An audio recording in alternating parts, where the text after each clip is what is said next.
बड़ा खौफ व हिरास का माहौल है। एक खौफज़दा सी हवा है, खुल के आप बात नहीं कर सकते। मुझे थ्रेट किया जा रहा है, वार्न किया जा रहा है कि आप मज़ीद जो है बात मत बढ़ाएँ। इस बात जो आपने वहाँ पे जो बातें की आप उसको ज़्यादा जो है उसको अब मज़ीद उसके ऊपर बात मत करें। और मैं भी डरने वालों में से नहीं हूँ। तो मुझे लगता है ये बिल्कुल मेरे ऊपर है कि मैंने क्या बात करनी, क्या नहीं करनी। मुझे कोई चुप नहीं करवा सकता या मुझे कोई बता नहीं सकता। मुझे बड़ा अफ़सोस हुआ कि बीच में मेरी वालिदा को भी घसीटा गया इस सब के अंदर। अस्सलाम वालेकुम जी, ऑनेस्ट न्यूज़ के साथ मैं हूँ बुशरा बट नज़र सोशल मीडिया पर एक लड़की, एक नौजवान तलबा जिसका नाम शानज़े फरयाल है, वो बहुत ज़्यादा वायरल है। होता कुछ नहीं हुआ है, एक प्रोग्राम में जाती हैं, मरियम नवाज़ पर तनकीद करती हैं और वो तनकीद जो है वो बहुत ही ज़्यादा वायरल हो जाती है, जिसके बाद कुछ लोग क्रिटिसाइज़ तो कर रहे हैं लेकिन बहुत से लोग ऐसे हैं जो कि शानज़े को बहुत ही ज़्यादा प्यार भी कर रहे हैं, सपोर्ट भी कर रहे हैं। उसके बाद फिर होता कुछ है, इनकी जानिब से इनके मुताबिक ये कहा जाता है कि फिर इनको कुछ थ्रेट्स भी मौसूल होती हैं। तो तमाम तफसीलात क्या हैं, शानज़े हमारे साथ हैं, इनसे जानते हैं। अस्सलाम वालेकुम। वालेकुम अस्सलाम। कैसी हैं आप? मैं अल्हम्दुलिल्लाह बिल्कुल ठीक हूँ। बिल्कुल ठीक है। आप मुझे बताएं कि कैसे चली गई वहाँ पे? पहले तो लोग कहते हैं कि सब कुछ प्लांटेड था, वो कहते हैं कि शो में जाना प्लांटेड था, सवाल करना भी प्लांटेड था, तो इसके बारे में आप बताएं। इस बात की मैं बिल्कुल तरदीद करती हूँ, ऐसी कोई बात नहीं है। रैंडमली मैं वहाँ पे पता चला कि यूनिवर्सिटी में रिकॉर्डिंग हो रही है एक प्रोग्राम की।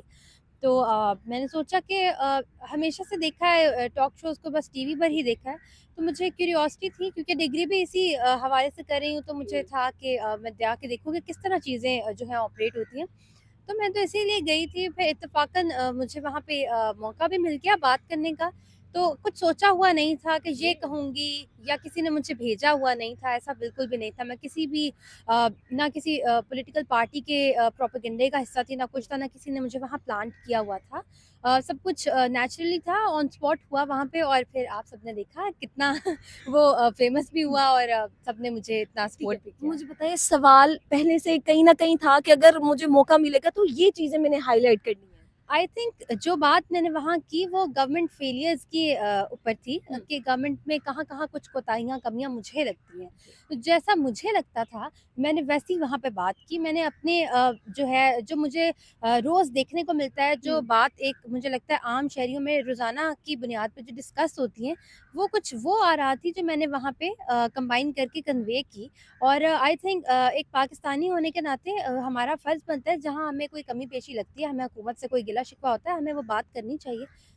ठीक है। अच्छा, आजकल के जैसे हालात हैं उसमें हम देखते हैं कि हम बहुत ही मुहतात तरीके से बात करते हैं, कि हम कहते हैं कि हमने कुछ गलत बात नहीं करनी, और फिर आप वायरल हुई। फिर पेरेंट्स का क्या था? पेरेंट्स ने कहा नहीं कि शान जब घर में चुप करके रहना है?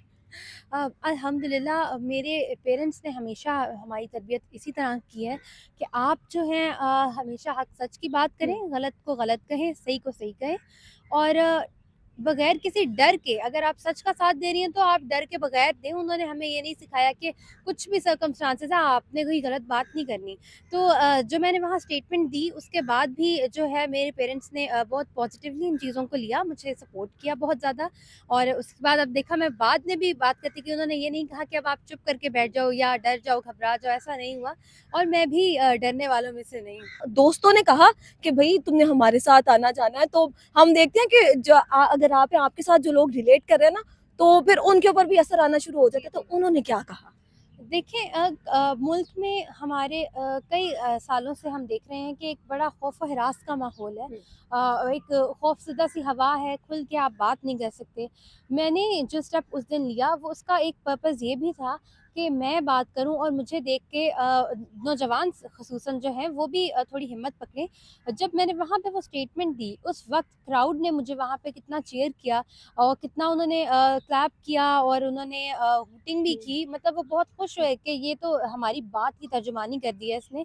तो आप खुद भी इसके अपने दिल का जो भी आपकी बात है, जो भी आपका ओपिनियन है, आप उसको खुल के आप भी बताया करें, क्योंकि ये हमारा आईनी हक है। लेकिन आईनी हक आजकल हम देख रहे हैं, हम इस्तेमाल बिल्कुल भी नहीं कर सकते। उसके बाद अब मुझे बताएं कि पीटीआई की किसी भी बंदे ने, शख्स ने आपसे राब्ता करने की कोशिश की है अभी तक? अम, तहरीक इंसाफ की जानिब से कोई स्पेशल मुझे इस हवाले से तो राब्ता नहीं किया गया कि आप जो है किसी हमारी जमात का हिस्सा बने या जी। हमारे लिए कोई बात करें। लेकिन उस वक्त भी मेरी मुलाकात ज़रूर हुई थी आफ्टर शो के बाद। हुँ। जो है मैं मिली थी आलिया साहिबा से, क्योंकि मैं उनको एडमायर करती हूँ। तो उन्होंने कुछ कहा आपकी बात करने के बाद शान से, अब ज़रा मोहतात रहना है आपने? जी, उन्होंने हमें उस वक़्त अप्रिशिएट ही किया था। हुँ। और बस हाँ, उन्होंने समझाया था कि आपने अच्छी बात की और आपने घबराना नहीं है। हाँ, घबराना नहीं। आप ऐसा कैसे हो सकता है कि हम अब भी देख रहे हैं कि आप पुरसकून होके बात कर रही हैं, आप वाक़ई घबरा नहीं रही हैं? देखिए, मुझे लगता है ये हमारा मुल्क है हुँ। और बतौर पाकिस्तानी मुझे पूरा इख्तियार है, मुझे पूरा हक़ है कि मैं अपनी राय का इज़हार करूँ। तनकीद भी कर सकती हूँ और कोई अच्छी चीज़ लगे तो उसको एप्रिशिएट भी कर सकती हूँ। तो मुझे लगता है ये बिल्कुल मेरे ऊपर है कि मैंने क्या बात करनी, क्या नहीं करनी। मुझे कोई चुप नहीं करवा सकता या मुझे कोई बता नहीं सकता कि आप ये बात करें, ये ना करें, क्योंकि ये हमारा मुल्क है। हम मुहिब्बे वतन पाकिस्तानी हैं और पाकिस्तान के लिए जिधर-जिधर जैसे-जैसे काम आ सके आएँगे और जहाँ हमें लगा बात करने की ज़रूरत है, बात भी करेंगे। अच्छा, उसके बाद होस्ट जो थे हम देखते हैं कि मंसूर अली खान थे। उनसे आपका कोई कॉन्टैक्ट हुआ उसके बाद? जी, बिल्कुल शो के बाद जब काफ़ी जो सर्कुलेट करने लग गया वो क्लिप, तो उनका मुझसे राब्ता ज़रूर हुआ था। मतलब मतलब क्या था? उन्होंने एप्रिशिएट किया या क्या बात हुई? बेसिकली मैंने एक मेंशन की थी बात कि मुझे थ्रेट किया जा रहा है, वार्न किया जा रहा है कि आप मज़ीद जो है बात मत बढ़ाएँ। हुँ। इस बात जो आपने वहाँ पे जो बातें की, आप उसको ज़्यादा जो है उसको अब मज़ीद उसके ऊपर बात मत करें। उन्होंने इस हवाले से मुझसे पूछना चाहा था कि कौन आपको थ्रेट कर रहा है और डिटेल्स हुँ। पूछना चाही थी, जो कि मैंने नहीं दी, क्योंकि ऑब्वियसली कॉन्फिडेंशियल थी। और ये भी है कि वो एक हसास मामला था और मैं किसी कंट्रोवर्सी का हिस्सा नहीं बनना चाहती थी और हमने इस मुल्क में रहना है और हमने इस मुल्क के जो रूल्स रेगुलेशन है उसको फॉलो करके रहना है। लिहाजा अगर कोई मुझसे कोई छुपी हुई बात अगर आप निकलवाना चाहेंगे, ज़ाहिर है आपको पता है कि कुछ बातें ऐसी हैं जो हम नहीं कर सकते खुल के। अगर आप वहाँ पे खड़े होके सच बोल सकती हैं, तो ये क्यों नहीं बता सकती? जी देखिए, बात ये है कि सिर्फ़ एक इंसान ये नहीं है कि मैं सिर्फ़ एक बंदा हूँ और मेरे आगे पीछे कोई नहीं हुँ। है। मेरी फ़ैमिली है, मेरी बहनें हैं, मैं खुद एक लड़की हूँ। आपको पता है ये एक सेंसिटिव इश्यू होता है कि ख़ातून है, उनकी इज़्ज़त जो है वो एक इस तरह हुँ। का एक हसास मामला होता है। मुझे बड़ा अफ़सोस हुआ कि बीच में मेरी वालिदा को भी घसीटा गया इस सब के अंदर। ठीक है, आपकी कोई नाराज़गी, आपको कोई बात अच्छी नहीं हुँ। लग रही, लेकिन किसी के साथ पर्सनल नहीं होना चाहिए। और जो बात थी कोई ख़ास बात नहीं थी उसमें। मैंने यही कहा था उनको भी कि मेरे रिश्तेदारों के थ्रू मुझे जो है हुँ। थ्रेट आया था और मैं अभी भी वही बात कर रही हूँ। वहाँ पे ऐसा लग रहा था, आप जब वो मतलब खड़ी होके आपने सवाल करना शुरू किया, तो यूँ लग रहा था आप मतलब बहुत ज़्यादा पर्सनल है और आपको कोई गुस्सा है उनके ऊपर कि मतलब ऐसा क्यों हो रहा है? देखिए, गुस्सा तो है, ओके। क्योंकि आप आवाम को किस हद तक सप्रेस किए जा रहे हैं। आपने खुद अभी बात की कि चुप कराया जाता है, हुँ। खुल के बात नहीं कर सकते, कुछ नहीं कर सकते, तो क्यों नहीं कर सकते? ये मुल्क हमारा है, हमने ही बात करनी है ना, या किसी और ने करनी है? और जहाँ तक बात है पर्सनल, मुझे किसी से कोई ग्रज नहीं था, कोई गुस्सा नहीं हुँ। था। ना मैं किसी पार्टी को प्रमोट कर रही थी, ना मैं किसी पार्टी को डिग्रेड कर रही थी। मेरा इख्तिलाफ़ हुकूमती पॉलिसीज़ पे था, मैंने तनकीद भी उसी पे की और वो मेरा हक़ बनता है, क्योंकि जो हुकूमत होती है, देखिए जिस भी आप लेवल पे चले जाएँ या किसी हुँ। भी आप पोस्ट पे हों, आप होते अवाम के नौकर ही हैं।